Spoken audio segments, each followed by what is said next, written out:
Have you ever stirred sugar into your tea, or maybe added salt to your pasta water? You are making mixtures. Mixtures are all around us.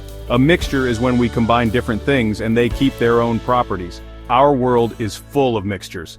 Think about it, the air we breathe, the food we eat, and even the ground we walk on. Pretty cool, right? Mixtures are everywhere, and they're pretty important. Let's dive in to learn more.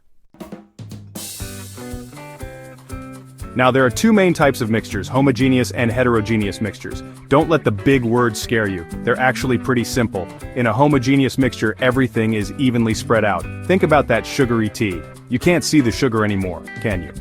That's because it's dissolved into the water. We call these special homogeneous mixtures solutions. Heterogeneous mixtures are a bit different. Everything isn't mixed evenly. Imagine a salad. You can see all the different parts. The lettuce, tomatoes, cucumbers, they each keep their own properties. Can you think of other examples of homogeneous and heterogeneous mixtures? Mixtures and solutions aren't just cool, sciencey stuff. They're super important in our daily lives. We need them for cooking, cleaning, and even staying healthy. Think about medicine. Many medicines are solutions. They have the medicine mixed evenly in water or another liquid, making it easier to take.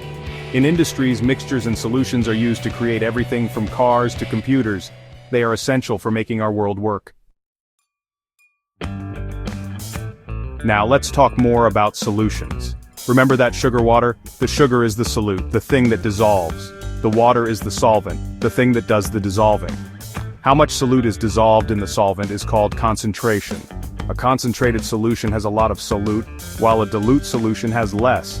Ever made really sweet tea? That's a concentrated sugar solution. Finally, we have solubility.